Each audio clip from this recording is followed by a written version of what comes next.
Assalamualaikum warahmatullahi wabarakatuh. Perkenalkan dari kami dari kelompok 11 akan membawakan materi tentang portofolio teori.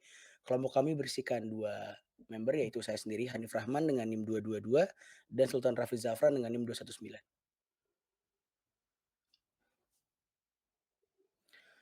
Latar belakang dari riset kami adalah investasi adalah aktivitas penanaman modal yang dilakukan pada sebuah perusahaan. Kegiatan pendanaan ini dilakukan melalui pasar modal. Belakangan ini, minat masyarakat terhadap kegiatan penanaman modal semakin tinggi. Karena hal tersebutlah dibutuhkan analisis perdagangan sekuritas yang cermat dan teliti sehingga dapat diketahui tingkat keuntungan dalam berinvestasi. Pengertian CAPM. Capital Asset Pricing Model atau CAPM merupakan contoh yang dipakai untuk memilih taraf pengembalian atau required return menurut suatu aset. Teori CAPM menyampaikan bahwa return suatu aset hanya ditentukan oleh systematic risk atau risiko pasar saja lantaran diasumsikan unsystematic risk atau risiko unik menurut suatu aset bisa dihilangkan melalui diversifikasi.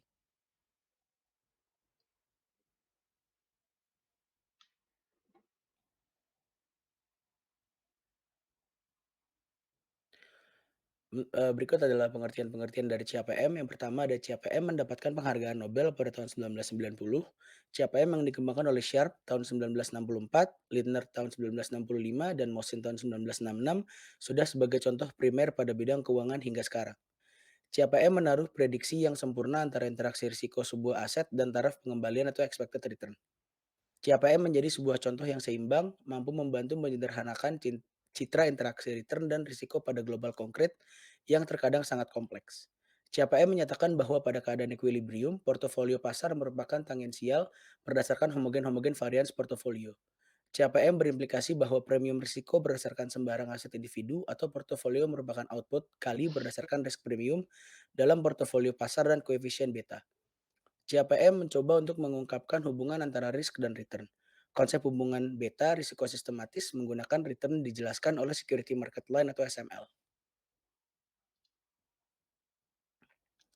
CAPM, hubungan expected return dan risiko terletak dalam garis SML. Menggunakan komponen primer CAPM meliputi risk free rate of return, premi risiko untuk sekuritas. Asumsi-asumsi dalam CAPM. Asumsi yang berada pada model CAPM memang terlihat tidak nyata, tetapi CAPM merupakan salah satu model yang mampu untuk menggambarkan dan memperkirakan realitas dalam pasar yang sifatnya kompleks. Oleh karena itu, mengakibatkan CAPM menjadi sebuah model yang seimbang, yang juga mampu dalam menyederhanakan gambaran hubungan return dan risk pada kehidupan sehari-hari yang terbilang cukup kompleks. Portofolio pasar. Portofolio pada titik M atau portofolio pasar akan selalu terdiri berdasarkan seluruh aset berisiko dan merupakan portofolio aset berisiko yang optimal. Dengan demikian, risiko portofolio pasar hanya terdiri berdasarkan risiko sistematis atau risiko yang tidak bisa dihilangkan oleh diversifikasi. Secara umum, portofolio pasar sanggup diproksi memakai nilai indeks pasar. Contohnya IHSG atau LQ45 untuk kasus dalam Indonesia. Pada kondisi pasar yang seimbang, seluruh investor akan menentukan portofolio pasar atau portofolio optimal yang berada pada sepanjang kurva efisien frontier.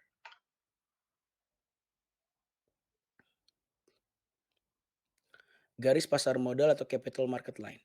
Garis pasar modal menggambarkan hubungan antara return harapan memakai risiko total berdasarkan portofolio efisien pada pasar yang seimbang. Jika kurva efisien frontier pada gambar di atas dihilangkan dan titik M sebagai portofolio aset berisiko yang optimal diambil, maka kita akan mendapatkan garis RF min L yang adalah garis pasar modal atau CML seperti tersaji dalam gambar di bawah. Pengertian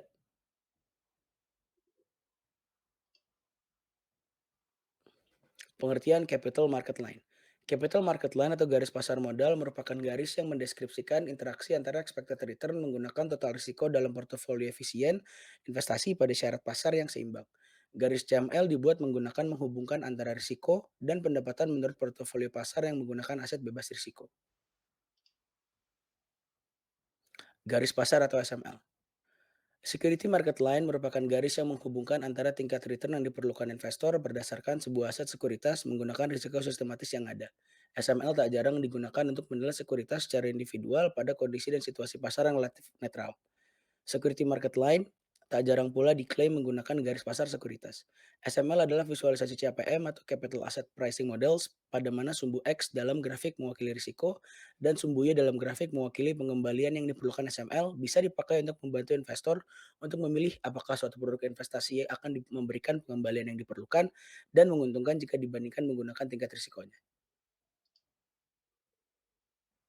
Garis pasar sekuritas atau SML. Formula untuk mendapatkan IR dalam suatu sekuritas menurut model SML adalah IRI sama dengan RF plus beta I dikali IRM min RF. Dalam hal ini, beta I sama dengan sigma IM per sigma kuadrat M. Relation between risk and expected return. Expected return on the market memiliki rumus sebagai berikut. RM sama dengan RF plus market risk premium. Lalu yang kedua ada expected return on individual security, yaitu RI sama dengan RF ditambah beta I dikali RM min RF. RM min RF merupakan market risk premium.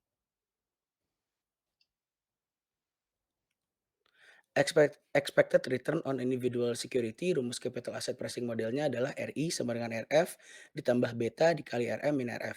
Penjelasannya adalah RI sama dengan expected return on security, RF merupakan risk free rate, beta I merupakan beta free security, dan RM min RF sama dengan market risk premium. Dengan asumsi beta I sama dengan 0, maka pengembalian yang diharapkan adalah RF. Dengan asumsi beta I sama dengan 1, maka seperti soal yang di bawah, yaitu RI sama dengan 3%, ditambah 1,5 dikali 10% min 3%, maka hasilnya sama dengan 13,5%. Next. Penggunaan CAPM pada metode valuasi. CAPM atau Capital Asset Pricing Model digunakan untuk memperkirakan required rate of return dalam menilai sebuah saham biasa. Rumus CAPM yaitu KS sama dengan RF plus beta dikali RM min RF. KS sama dengan tingkat pengembalian yang diperlukan, RF sama dengan tingkat imbal hasil investasi bebas risiko, misalnya sertifikat Bank Indonesia, T-bond, dan lain-lain.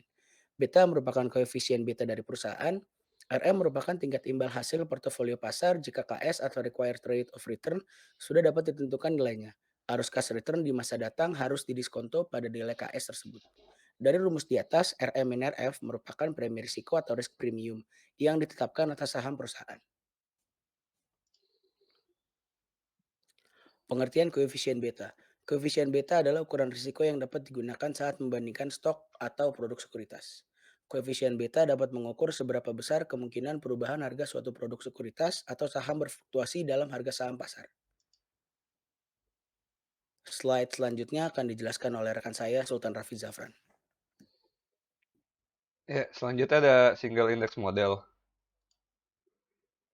Pengertian single index model adalah perhitungan yang didasarkan pada pengamatan yang melihat bahwa harga dari suatu produk sekuritas yang berfluktuasi searah dengan indeks pasar.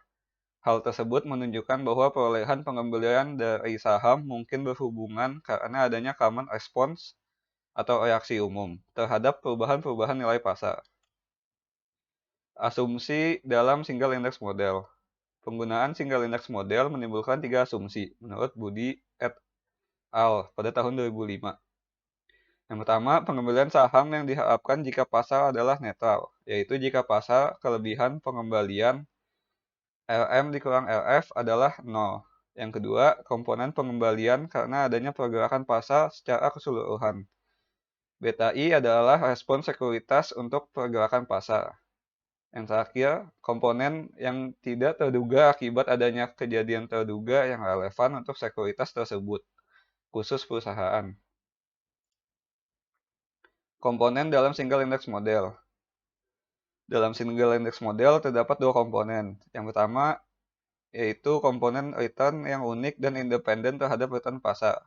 Yang kedua, komponen return yang berhubungan dengan return pasar atau beta I. Portofolio optimal berdasarkan single index model.